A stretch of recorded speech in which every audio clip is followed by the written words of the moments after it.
काल पूर्ण दिवस एवढा बिझी गेला ना की सकाळी उठल्यानंतर माझं सकाळी ब्लॉग बनवायला देखील इच्छा होत नव्हती. पण तेवढ्यात माझं एक पार्सल आलं. एक नाही तर ते 2 पार्सल होते ज्यामध्ये मला पैसे वगैरे पे करावं लागले नाही, कारण की हे कंपनीचे प्रोडक्ट होते ज्याचं मला आता कोलॅबरेशन करायचं आहे. म्हणजे कोलॅबरेशन म्हणजे ते त्यांचे प्रोडक्ट मला देतात आणि त्या बदल्यात मला फक्त त्यांच्यासाठी एक रील बनवून माझ्या इंस्टाग्राम पेजवर टाकायची असते. हे असं नाटक फ्लिपकार्टवर असतं. कोणता प्रोडक्ट त्यांना पूर्ण ओपन करून दाखवावं लागतं. तर इथे हा जो एक प्रोडक्ट होता तो पूर्ण ओपन करून दाखवायचा होता, म्हणून दादाने मला ते पूर्ण ओपन करून दाखवलं. त्यानंतर माझ्याकडे दिलं. इथे माझ्या मागे बिट्टू देखील आली होती. तिला म्हटलं मी येऊ नको, पण मॅडम डोक्यावर टॉवेल ठेवून आली आहे. मम्मी काय घेत आहे पार्सलवाल्याकडून, की मला खायला काही घेत आहे ते बघायला. माँ तो माँ, बच्ची तो उससे भी आगे. सकाळी लेट उठल्यामुळे जेवण आतापर्यंत चालू होतं. लगभग आता 3 वाजत आले होते. जेवण झाल्यानंतरच मी जी शिगडी वगैरे आहे ती पुसायला घेतली होती. पहिला तर मी माझ्या बहिणीसाठी डबा बनवला, कारण की आता ती जाणार होती भोपाळला, कारण काल रात्री ती आली होती लग्नावरून.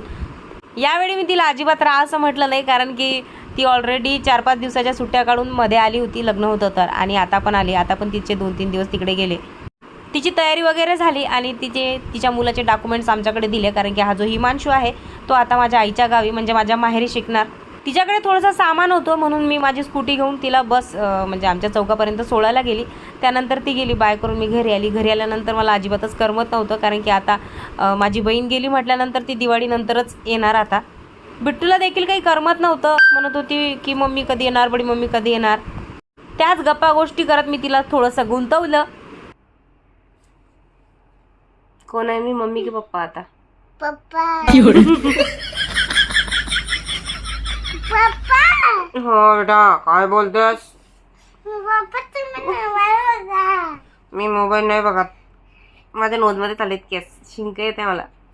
लगभग आता 4 वाजत आले होते तेव्हा सासरे मटण घेऊन आले. माझी तर व्हिडिओ बनवायची इच्छा होत नव्हती, पण काय करू, दुसरं काम पण माझ्याकडे नाही. घरातली कामं झाल्यानंतर नुसतं झोपण्यापेक्षा आपलं काहीतरी करण्यात मला जास्त आनंद वाटतो, म्हणून मी ब्लॉगिंग करते. माझ्या किचन मला त्याला थोडंसं स्ट्रेक्चर केलंय, एकदम छान वाटतं. बिट्टू, तू मम्मी उठली, काय काम होतं तुला मम्मी सोबत? ती गेली का ड्युटीला? तुला सांगितलं का तिने ती ड्युटीला गेली? खूपच महत्वाचं काम होतं माझ्या बिट्टूला.